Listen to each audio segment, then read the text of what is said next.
हरे कृष्ण। ग्रंथराज श्रीमद् भागवतम की जय। श्रील प्रभुपाद की जय। श्रीमद् भागवतम कथा रूप चैप्टर 39 39वां अध्याय। राजा सुद्युम्न स्त्री बने। पृषद्र को परम गति की प्राप्ति। 9वां स्कंद। विवस्वान पुत्र श्राद्धदेव मनु को कोई संतान नहीं हुई और इसलिए महर्षि वशिष्ठ ने मित्र एवं वरुण इन दोनों देवताओं को प्रसन्न करने के लिए एक यज्ञ आरंभ किया। इस यज्ञ के दौरान मनु की पत्नी श्रद्धा, जिसने केवल दूध पर निर्वाह करने का व्रत लिया हुआ था, वो यज्ञ में आहुति देने वाले पुरोहित के पास आई। पुरोहित को प्रणाम करके श्रद्धा ने उससे आग्रह किया कि वे पुत्री प्रदान करने वाले मंत्रों का उच्चारण करते हुए यज्ञ में आहुति दें। कुछ समय पश्चात जब मुख्य पुरोहित ने आज्ञा दी यज्ञ में आहुति दो, तो इस पुरोहित को श्रद्धा का अनुरोध स्मरण हो आया और उसने वसठ शब्द से आरंभ होने वाले मंत्र का उच्चारण करते हुए अग्नि में घी की आहुति दे दी। फलस्वरूप यद्यपि मनु ने पुत्र प्राप्ति हेतु ये यज्ञ किया था, उनकी पत्नी के हस्तक्षेप के कारण उनके यहाँ पुत्री का जन्म हुआ। यद्यपि मनु श्राद्धदेव वैवस्वत मनु पुत्र प्राप्ति हेतु ये यज्ञ किया था, लेकिन उनकी पत्नी के हस्तक्षेप के कारण उनके यहाँ पुत्री का जन्म हुआ। उस पुत्री का नाम रखा गया ईला। पुत्री को देखकर मनु महाराज अधिक संतुष्ट नहीं हुए और उन्होंने अपने गुरु वशिष्ठ से कहा, हे गुरुदेव, आप सब वैदिक मंत्रों का उच्चारण में दक्ष हैं, फिर ये कैसे संभव हुआ कि हमें इस यज्ञ द्वारा बिल्कुल विपरीत फल प्राप्त हुआ है। इसे देखकर मेरा मन अत्यंत खिन्न है। हे महर्षि, आप आत्मज्ञानी हैं तथा कठोर तपस्याओं के करने से पूरी तरह शुद्ध हो चुके हैं, इसलिए आपके वचनों के गलत सिद्ध होने की कोई संभावना नहीं है। फिर ये कैसे संभव हुआ कि इस यज्ञ में आपकी इच्छा तथा प्रयोजन सफल नहीं हो पाए। वशिष्ठ वहाँ हुए पूरे घटनाक्रम को जानते थे। उन्होंने कहा, महाराज, इसमें दोष यज्ञ पुरोहित का है, जिसने अपेक्षित मंत्रों का उच्चारण नहीं किया। परंतु आप खेद ना करें, अपनी शक्ति द्वारा मैं आपको एक अच्छा पुत्र प्रदान करूंगा। यह निर्णय लेकर वशिष्ठ भगवान विष्णु की पूजा करने लगे, जिससे ईला मादा से नर बन जाए। वशिष्ठ की प्रार्थनाओं से प्रसन्न होकर भगवान ने उनकी इच्छा पूरी कर दी और ईला एक अत्यंत सुंदर पुरुष बन गई। उसका नाम हुआ सुद्युम्न। एक समय महाराज सुद्युम्न घोड़े पर सवार होकर अपने कुछ मंत्रियों एवं अनुयायियों के साथ शिकार खेलने के लिए वन में गए। पशुओं का पीछा करते करते सुद्युम्न वन की उत्तरी दिशा में बहुत आगे निकल गए। अंततः वे मेरु पर्वत की तलहटी में बसे सुकुमार नामक वन में पहुँचे। कहाँ पहुँचे? सुद्युम्न मेरु पर्वत के तलहटी में बसे सुकुमार नामक वन में पहुँचे, जहाँ भगवान शिव अपनी पत्नी उमा देवी के साथ विहार करते हैं। वहाँ पे भगवान शिव अपनी पत्नी उमा देवी के साथ विहार करते हैं। कहाँ पे? मेरु पर्वत के तलहटी में बसे सुकुमार नामक वन में। जैसे ही महाराज सुद्युम्न ने उस वन में प्रवेश किया, उन्होंने देखा कि उनका शरीर एक स्त्री में परिणत हो गया और उनका घोड़ा घोड़ी बन गया। इतना ही नहीं, जब उनके मंत्रियों और अन्य साथियों ने भी अपना ये लिंग परिवर्तन देखा तो अत्यंत दुखी होकर वे स्तब्ध खड़े हो गए और विस्मय में एक दूसरे को ताकने लगे। बहुत समय पहले घटना क्या हुई थी। सारे के सारे मादा बन गए, नर से मादा बन गए। क्या हो गया? सुद्युम्न नारी हो गई, स्त्री में परिणत हो गए, घोड़ा घोड़ी हो गया। मंत्रियों और अन्य साथियों ने भी अपना ये लिंग परिवर्तन देखा, वो उनका भी लिंग परिवर्तन हो गया। तो ये विस्मय कैसे हुआ, आइए जानते हैं।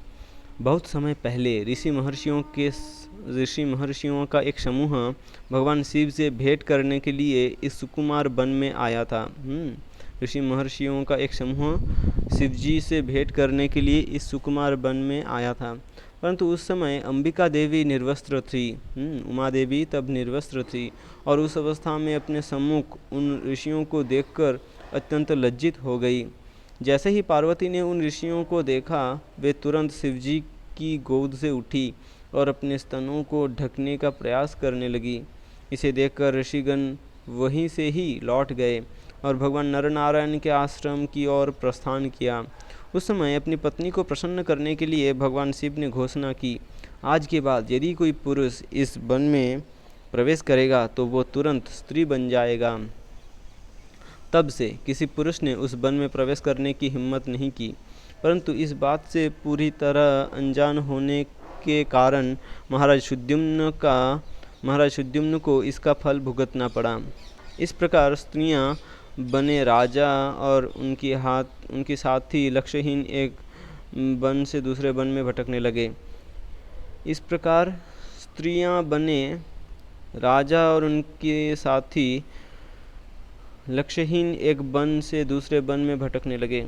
राजा शुद्युम्न इतनी सुंदर स्त्री बने थे कि उन्हें देखकर किसी भी पुरुष का चित्त कामुक इच्छाओं से ग्रसित हो सकता था।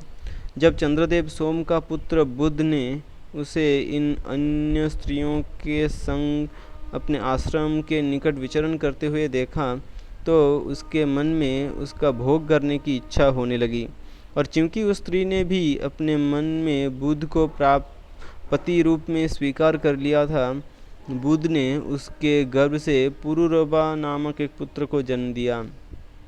कुछ समय पश्चात स्त्री बने शुद्युम्न को अपने कुल पुरोहित वशिष्ठ ऋषि का स्मरण हो आया। जब ऋषि ने अपने शिष्य की इस दयनीय स्थिति को देखा तो उन्हें बहुत दुख हुआ। अपने शिष्य को पुनः पुरुषत्व देने की इच्छा से वशिष्ठ भगवान शिव की पूजा करने लगे और आशुतोष शिवजी अत्यंत शीघ्र उनसे प्रसन्न हो गए। वशिष्ठ को प्रसन्न करने तथा साथ ही अपने पत्नी को दिए वचन का मान रखने के लिए शिवजी ने बीच का मार्ग खोज निकाला। उन्होंने वशिष्ठ ऋषि से कहा, तुम्हारा शिष्य शुद्युम्न 1 महीने के लिए पुरुष रहेगा और 1 महीने के लिए स्त्री रहेगा। इस प्रकार वह अपनी इच्छा अनुसार विश्व पर राज्य कर सकता है। अपने गुरु की कृपा से शुद्युम्न हर दूसरे महीने अपना पुरुषत्व प्राप्त कर लेते। यद्यपि वे 1 महीने अवकाश लेते और 1 महीने राज्य का समुचित कार्यभार संभाल रहे थे, परंतु उनकी प्रजा इसे देखकर प्रसन्न नहीं थी। आधा समय उन्हें राजा विहीन होकर रहना पड़ रहा था। समय के साथ महाराज शुद्युम्न वृद्ध हो चले। उन्होंने अपने पुत्र पुरुरवा को राज्य शासन सौंप दिया और स्वयं जीवन के सर्वोच्च लक्ष्य को प्राप्त करने की इच्छा से वन में प्रवेश किया। शुद्युम्न द्वारा वानप्रस्थ आश्रम स्वीकार करके वन में चले जाने के बाद वैवस्वत मनु श्राद्धदेव और अधिक पुत्र प्राप्त करने की इच्छा से यमुना नदी के तट पर घोर तपस्या करने लगे। मनु का ही क्या हुआ तो फिर मनुपुत्र का प्राप्ति करने के लिए यज्ञ किया। इला नामक कन्या प्राप्त हुई। उसको शुद्युम्न भगवान की कृपा से उसको शुद्युम्न बना दिया गया, पुत्र बना दिया गया। शुद्युम्न जब अब वानप्रस्थ आश्रम स्वीकार कर लिया तब वैवस्वत मनु अर्थात श्राद्धदेव और अधिक पुत्र प्राप्त करने की इच्छा से यमुना नदी के तट पर घोर तपस्या करने लगे। श्राद्धदेव ने 100 वर्ष तपस्या द्वारा भगवान की पूजा की और उसके फलस्वरूप उन्हें अपने ही समान 10 यशस्वी पुत्र प्राप्त हुए। उनमें से एक पुत्र का नाम था पृषध्र। अपने कुलगुरु वशिष्ठ की आज्ञा से वह अपने राज्य में गायों का संरक्षण करने लगा। मनु का पुत्र एक बना पृषध्र। वह पृषध्र कुलगुरु वशिष्ठ की आज्ञा से अपने राज्य में गायों का संरक्षण करने लगा। किसका? गायों का संरक्षण करने लगा। विरासन में बैठने का व्रत लेकर पृषध्र पूरी रात हाथ में तलवार लिए वहां पहरा देता और जंगली पशुओं के आक्रमण से गायों की रक्षा करता। एक रात भारी वर्षा हो रही थी। घनघोर अंधेरे का लाभ उठाकर एक बाघ ने गौशाला में प्रवेश किया। जैसे ही वहां सो रही गायों ने इस घुसपैठिए को वहां देखा, वे अत्यंत भयभीत होकर चारों दिशाओं में दौड़ने लगी। लेकिन इतनी सारी गायों में से किसी एक को दबोचना बाघ के लिए कठिन कार्य नहीं था। आतंकित हो वो गाय उच्च स्वर में चिल्लाने लगी, आवाज़ की दिशा में दौड़ते हुए वृषध्र उस स्थान पर पहुंच गए, परंतु घने बादलों के कारण उन्हें कुछ भी दिखाई नहीं दे रहा था और अनजाने में उन्होंने गाय के सिर को बाघ का सिर समझकर काट डाला। हरि बोल। गाय के सिर को बाघ के सिर समझकर काट डाला। क्योंकि तलवार के बार से बाघ का कान भी कट गया, वो भयभीत हो वहाँ से भाग खड़ा हुआ। कुछ समय में जब वृषध्र ने ध्यान से देखा कि उनके हाथों बाघ की नहीं अपितु गाय की हत्या हो गई है, तो वे अत्यंत निराश एवं दुखी हो गए। यद्यपि ये पाप पूरी तरह अनजाने में तथा दुर्घटनावश हुआ था, वृषध्र के कुलगुरु वशिष्ठ ने क्रोधित होकर उन्हें शाप दे दिया, इस गाय की हत्या के कारण तुम अगले जन्म में क्षत्रिय परिवार में नहीं अपितु शूद्रों के परिवार में जन्म लोगे। वृषध्र ने हाथ जोड़कर अपने गुरु के शाप को स्वीकार कर लिया। फिर अपनी इंद्रियों पर पूर्ण संयम रखते हुए उन्होंने ब्रह्मचर्य का व्रत लिया और अपने समस्त सांसारिक उत्तरदायित्वों का त्याग कर दिया। शरीर के पालनार्थ उन्हें भगवत कृपा से जो कुछ भी प्राप्त हो जाता, वे उसमें संतुष्ट रहते हुए समस्त जीवों को समान दृष्टि से देखने लगे। अपने जीवन में आने वाली किसी भी परिस्थिति से अप्रभावित रहते हुए उन्होंने एकाग्र चित्त से भगवान वासुदेव की शरण ली और उनका भजन करने लगे। भगवान के निरंतर चिंतन द्वारा वृषध्र शीघ्र ही शुद्ध भक्ति के स्तर पर आ पहुँचे और पूरी पृथ्वी पर अवधूत बनकर भ्रमण करने लगे, मानो गूंगे बहरे और अंधे हो। एक दिन वन में उन्होंने भयावह अग्नि देखी और इस स्थिति का लाभ उठाकर उसमें प्रवेश कर गए। पंच महाभूतों से बने अपने शरीर का त्याग करके उन्होंने वैकुंठ में प्रवेश किया और फलस्वरूप अपने गुरु द्वारा दिए गए शाप से मुक्त हो गए। हरि बोल।